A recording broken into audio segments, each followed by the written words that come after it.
¿Fue verdad lo que nos mostró la historia?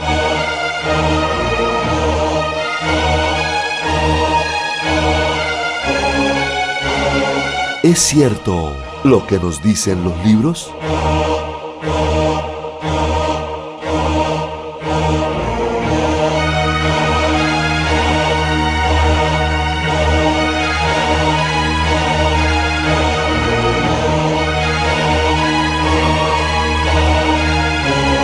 En Confrontando la Historia, a la luz de la investigación científica y bíblica.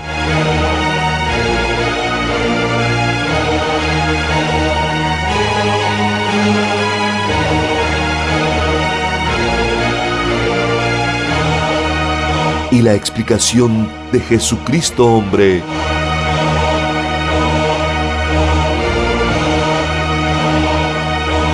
Serán aclarados.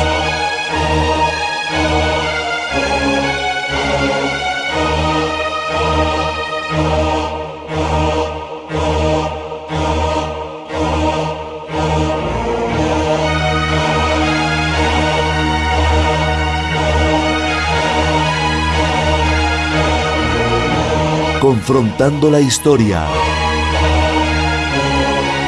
El programa científico e investigativo. Bienvenidos.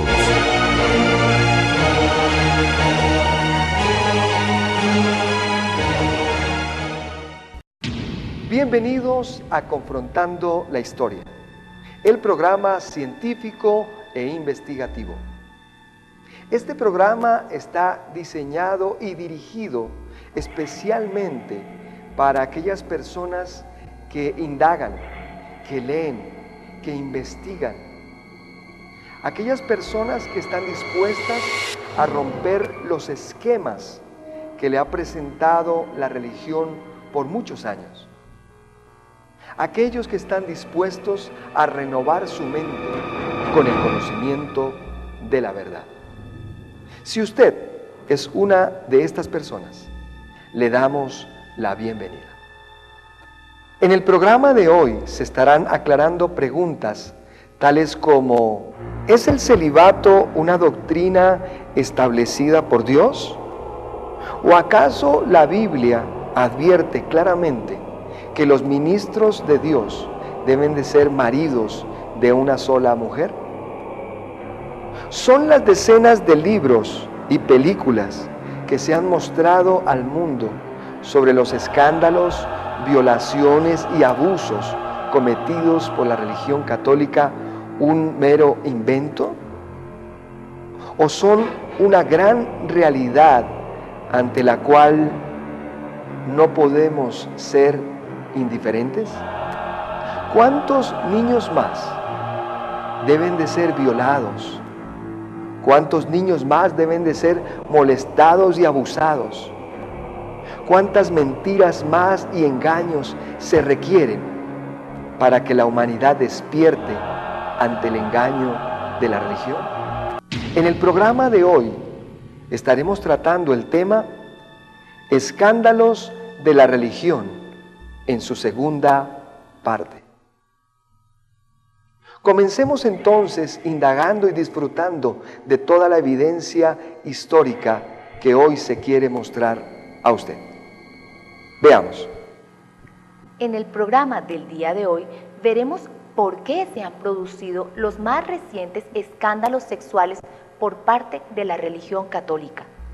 En el programa Escándalos de la Religión, parte 1, pudimos observar cómo Dios desea que el hombre nunca esté solo. Debido a esto, a que la religión católica ha establecido el celibato entre sus dogmas de fe, podemos ver cómo ha producido ciertas desviaciones sexuales que los han llevado a violaciones de los derechos humanos, entre estas violaciones a niños y a mujeres por parte de curas y sacerdotes católicos. Recientemente, el National Catholic Reporter se pronunció sobre las innumerables denuncias de violaciones a monjas y a novicias ocurridas en África por parte de sus supervisores. Varios reportes escritos por destacados miembros de órdenes religiosas de mujeres y por un sacerdote americano afirman que los abusos sexuales contra las monjas, incluyendo violaciones, son un serio problema, especialmente en África y otras partes del tercer mundo.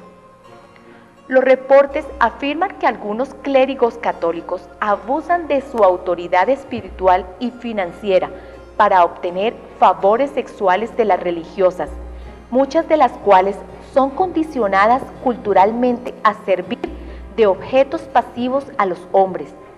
Los reportes obtenidos por la National Catholic Reporter, algunos recientes y otros en circulación desde hace 7 años, afirman que muchas veces los sacerdotes exigen relaciones sexuales a cambio de favores, como permisos para trabajar o certificados para trabajar en una diócesis.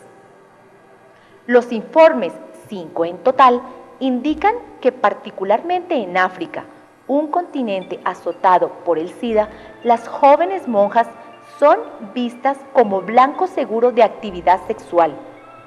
Según la documentación, en algunos casos extremos, los sacerdotes han dejado en embarazo a las monjas y luego las obligan a cometer abortos.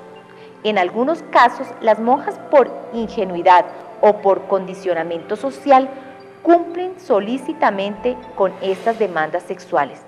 Aunque el problema no ha salido a la luz pública como debe ser, los reportes han sido discutidos en el Consejo de Hombres y Mujeres Religiosas laico y en el Vaticano. En noviembre de 1998, las misioneras de Nuestra Señora de África presentaron un informe de 4 páginas llamado Problemas de abuso sexual de religiosas, ante el Consejo de 16, un equipo que se reúne 3 veces al año. Vamos a observar la siguiente nota periodística y sabemos que lo llevará necesariamente a confrontar la verdad. El padre José Francés Díaz Toro era un representante de Dios, que hoy ante los hombres y frente al juez Comisco de Umbría Risaralda aceptó la pesada carga de su débil naturaleza humana.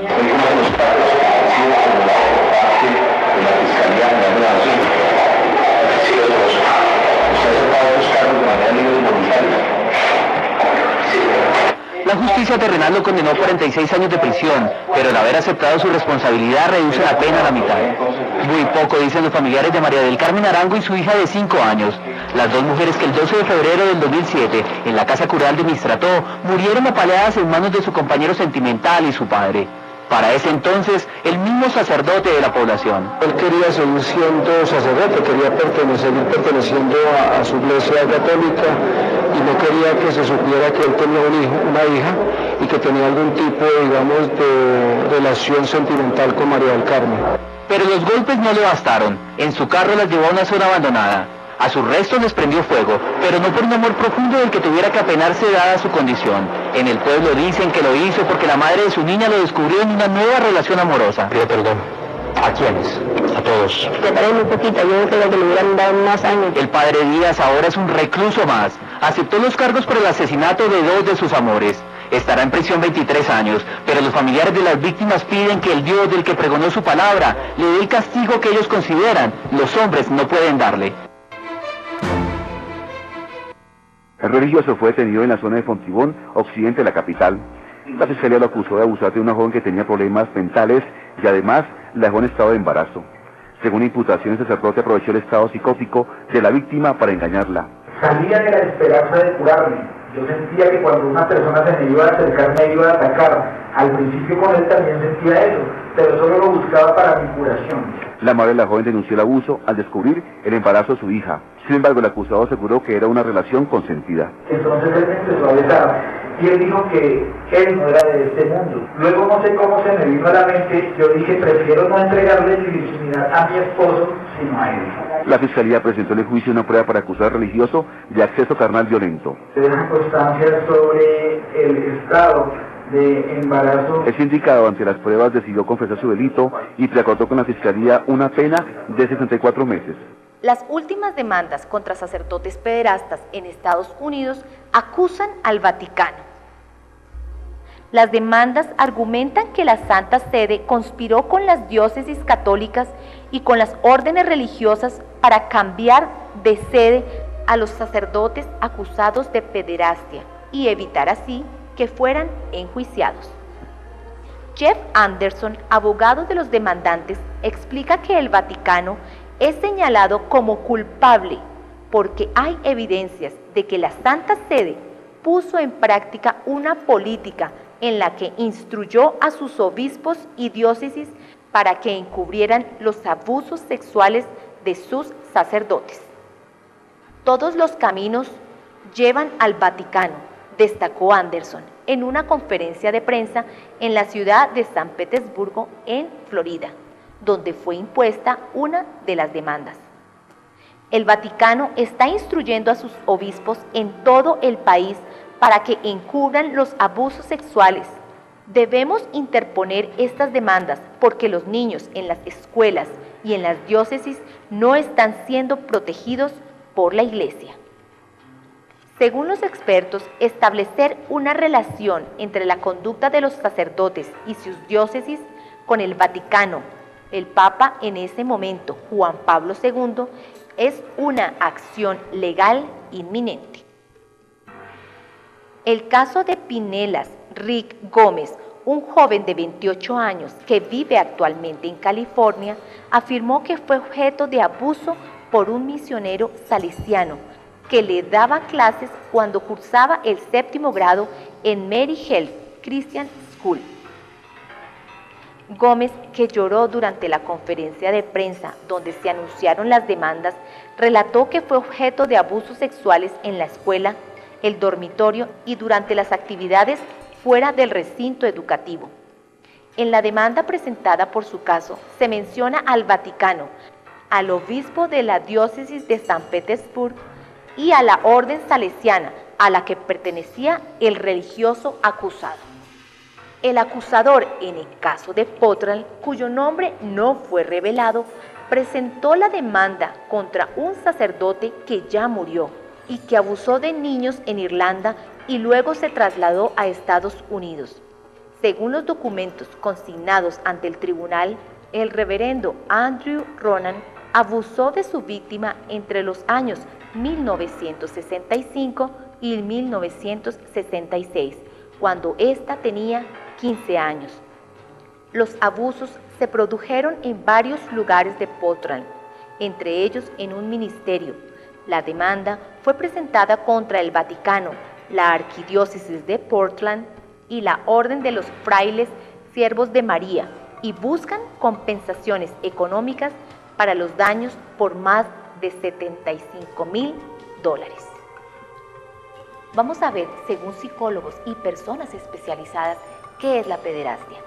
La pederastia está considerada como un trastorno psicosexual consistente en la atracción erótica que siente un adulto por los niños como compañeros sexuales y que le lleva a cometer abusos sexuales sobre los mismos. Los escándalos de la Iglesia se suceden sin parar. En los últimos tiempos empezaron con las misiones en África, en los que algunos religiosos aparecieron acusados de abusar sexualmente de cientos de monjas y de novicias.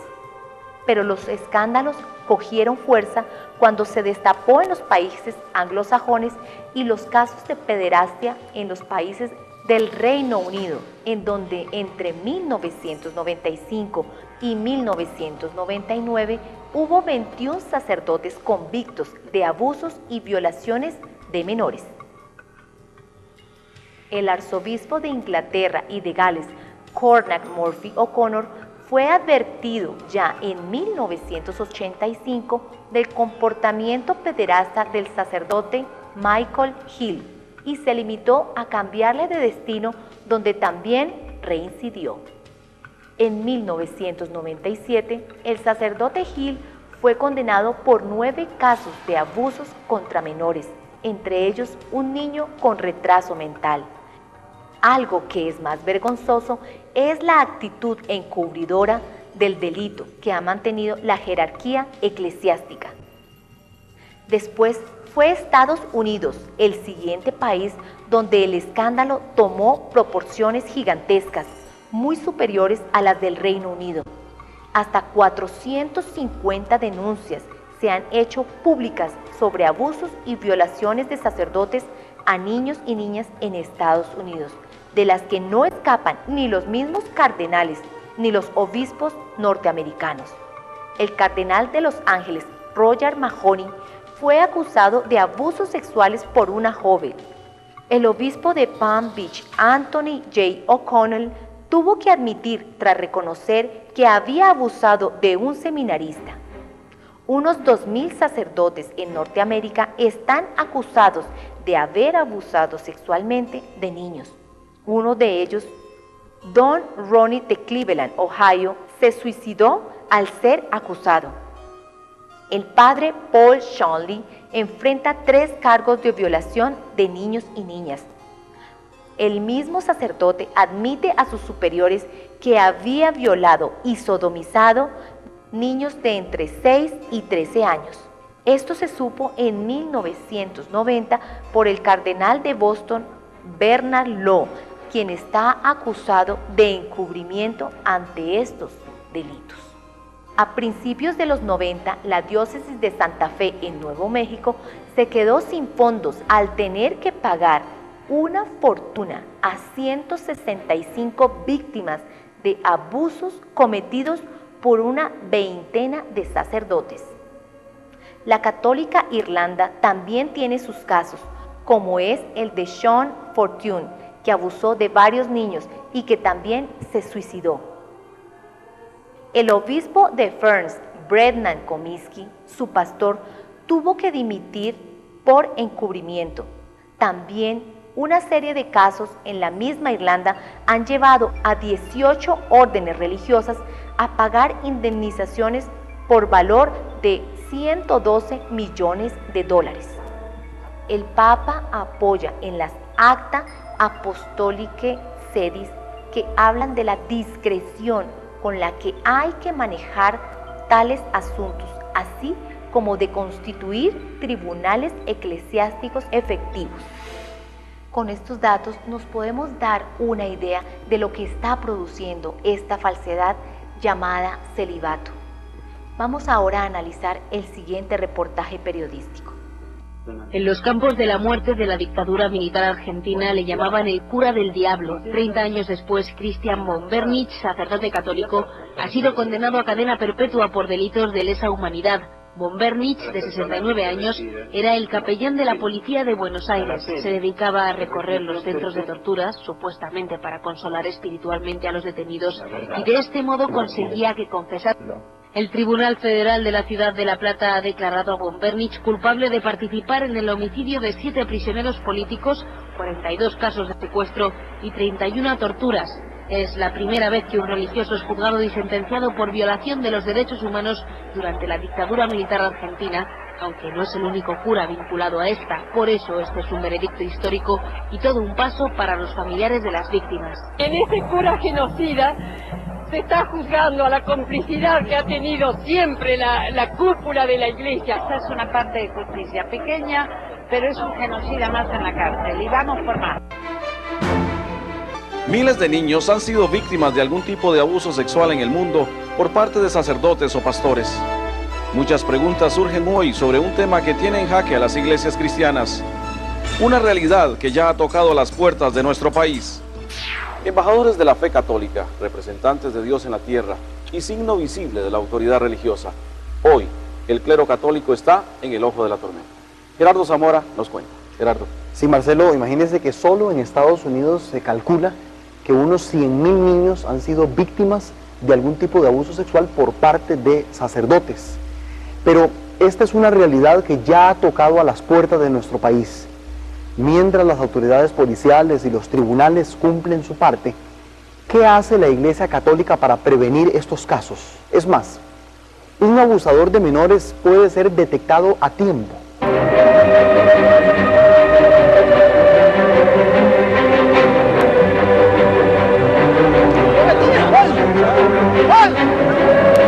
Padre, ¿qué tiene que decir, padre? El pasado 20 de abril se escribió la página más reciente en los llamados escándalos de sotana. Aunque las autoridades judiciales apenas investigan los relatos de abusos y violaciones atribuidos al padre Enrique Vázquez, sus acusadores ya han salpicado de polémica la opinión pública. Simplemente esa persona en una ocasión en Jacob me emborrachó, ¿verdad? Y... ¿Usted tenía 14 años? Tenía 14 años. Él me emborrachó y él abusó bestialmente de mí. O sea, hubo tal introducción, ¿verdad?, de su pene, ¿verdad?, en mi ano, de que llegó al hecho de que yo sangré y no pude caminar. Y desde ese día empezó ese martirio. Anteriormente había empezado ya en Orotina, o sea, con sus cosas así, y yo por temor, porque él me amenazaba, fue que nunca me animé a decir nada a mi familia, ni comentarle a nadie, aparte por inocencia, por temor. Y luego en mi familia creían que él era una gran persona. Después de los años de que yo tuve el valor de denunciarlo, ¿verdad?, fue que vieron la clase de monstruo, porque eso es un monstruo. El sacerdote había escapado al brazo de la justicia durante 14 años.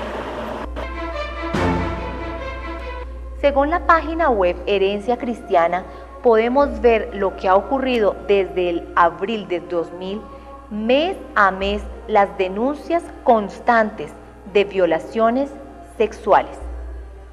En abril de 2000 detienen a un párroco en Jaén, acusado por un delito de agresión sexual a un menor. En junio del 2000 acusan al arzobispo de Westminster por proteger a un cura pederasta. En febrero del 2001, la Iglesia Católica indemniza a los padres de 3 niños de los que abusó un sacerdote.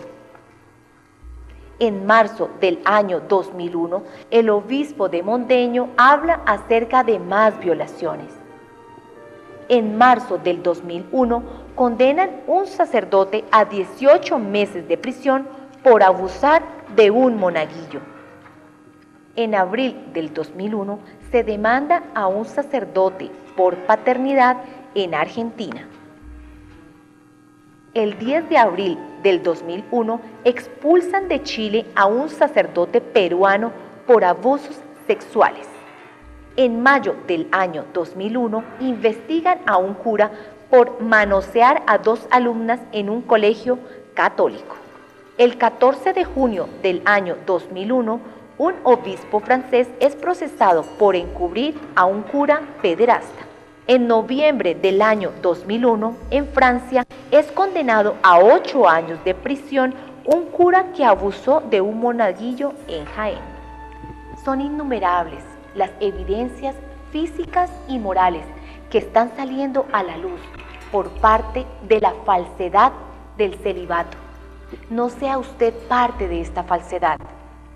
Únase a la voz que se está levantando en estos tiempos, la voz de Jesucristo hombre, para decir, basta ya. Bien, después de haber observado detenidamente toda esa gran evidencia histórica, irrefutable, tenemos que recordar lo escrito por el apóstol Pablo en su carta a Tito, el capítulo 1, el verso 10, quien dice: porque hay aún muchos contumaces, habladores de vanidades y engañadores, mayormente los de la circuncisión, a los cuales es preciso tapar la boca, que trastornan casas enteras, enseñando por ganancia deshonesta lo que no conviene. El apóstol Pablo menciona mayormente los de la circuncisión. Tenemos que hacer un paréntesis y aclarar que se está hablando específicamente de Pedro, los demás apóstoles y Pedro como el primer papa de la religión católica. Pero dice, a los cuales es preciso tapar la boca porque trastornan casas enteras. Han sido 2000 años de trastorno, han sido 2000 años en que se han trastornado inicialmente casas, después aldeas, poblaciones, ciudades y hoy podemos decir que naciones enteras que han sido trastornadas por ese engaño y por los abusos de la religión. Pero hoy el Señor llegó y llegó para tapar la boca a ese sistema religioso engañador. Escuchémoslo hoy en una de sus conferencias internacionales más recientes. Veamos. Fíjate lo que dice Génesis capítulo 2, verso 18.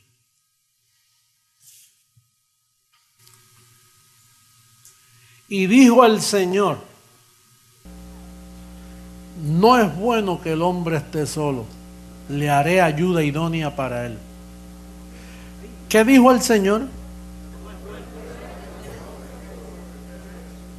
¿Y qué hace el papado romano? No, quédate solo. Sí, pero es que Dios dice que no es bueno que yo esté solo. No, pero tú te quedas solo. ¿Pero qué me puede pasar? Bueno, te va a pasar lo que me está pasando a mí. Yo, el Papa, te va a pasar lo mismo. ¿Y qué es lo mismo? Pues que vas a violar niños, y vas a violar la monja, y vas a violar al otro. Alguien tú tienes que manifestar. Porque Dios dice que no es bueno que el hombre esté solo. Así es.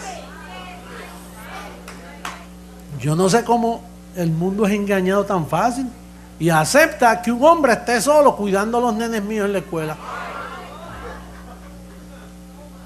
Si Dios dice no es bueno que el hombre esté solo y hay un cura enseñándole catecismo, enseñándole a mis niños, mire, si Dios dijo que no es bueno que esté solo, hay que tener cuidado con ese hombre. Y después con una sotanita ahí media meticulosa, así, estilo de humildad y de santidad.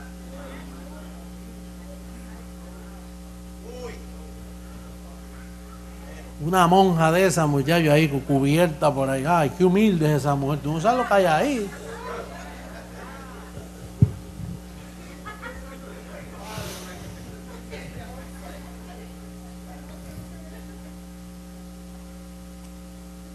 Entonces no es bueno que el hombre esté solo. Primera carta a los Corintios, capítulo 7, verso 8. Esto lo decimos porque estas cosas te hacen a ti pensar, oye, es verdad, fíjate que Dios siempre dijo, no es bueno que el hombre esté solo. ¿Y por qué los católicos, sus líderes que son los que enseñan, están solos?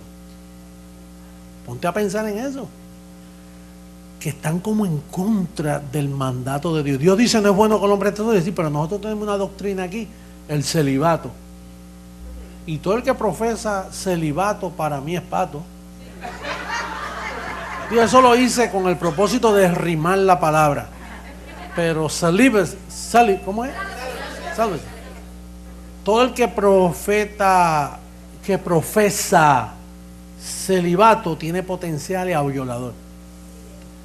Cuídate de todos el que me está escuchando, tenga cuidado con ese aparato que le puede hacer daño. Ellos son los responsables de todos los crímenes de la historia.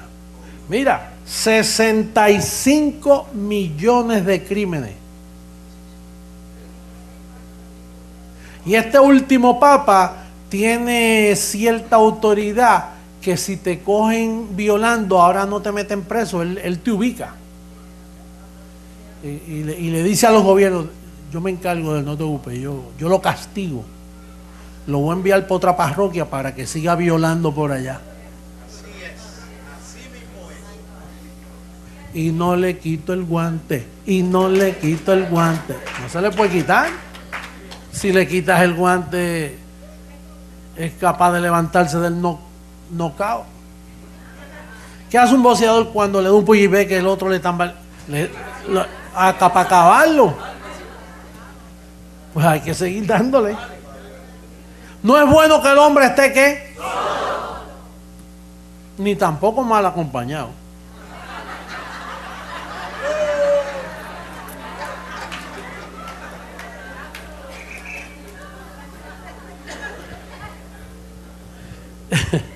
Digo pues a los solteros Y a las viudas, qué bueno le fuera quedarse como yo. Pablo sí podía quedarse solo. ¿Por qué? Por el próximo verso. Pero si no tienen don de continencia, ningún cura de eso tiene don de continencia. ¿Tú sabes por qué Pedro formó el Vaticano? Él dijo, bueno, si Pablo no toca mujer, yo tengo que inventarme algo que yo tampoco puedo tocar, porque yo tengo que aquí producir que soy mejor que Pablo. Así que yo sin el don, aunque él tenía suegra, él ya estaba casado, pero bueno, aunque sea yo aquí me voy a divorciar y abuso de las viudas, de las mujercitas, porque esos apóstoles eran malos. Y entonces, pero a los demás les obligo a no tomar mujer. Pero si no tienen el don, ¿qué se va a hacer ese hombre? Dice, pero si no tienen el don de continencia, cásense, pues mejor es casarse que estarse ¿qué?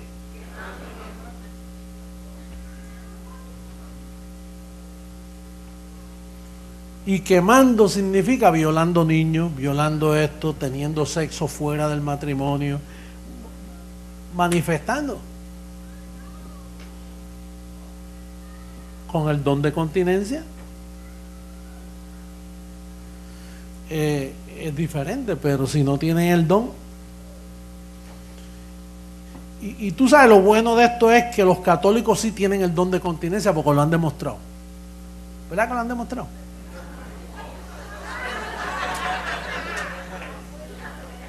¿Han demostrado que tienen el don de continencia? Y dijo el Señor, no es bueno que el hombre esté solo. Le haré ayuda, ¿qué? Haré ayuda idónea. No es ayuda, es idónea. Y yo busqué el diccionario a ver qué significa idóneo. Y dice que es cuando la mujer es ayuda. ¿Cómo dice el diccionario?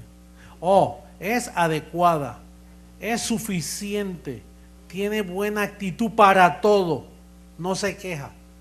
Bien, en el programa de hoy hemos podido disfrutar de gran evidencia histórica, irrefutable, que muestra al mundo el engaño, el abuso y las miles de violaciones por parte de la religión. Pero también hemos escuchado las palabras de Dios. Así que la pregunta es para usted. ¿Quiere continuar siendo ajeno a la verdad? ¿Quiere usted seguir siendo engañado? ¿Seguir siendo indiferente a los miles y miles de abusos y de violaciones? Tal vez la próxima víctima de violación o abuso sea un familiar suyo. ¿Quiere continuar en ese engaño? ¿O quiere usted despertar a la verdad del Evangelio de Jesucristo, hombre? El Evangelio de la incircuncisión. Y con nosotros, confrontar la historia.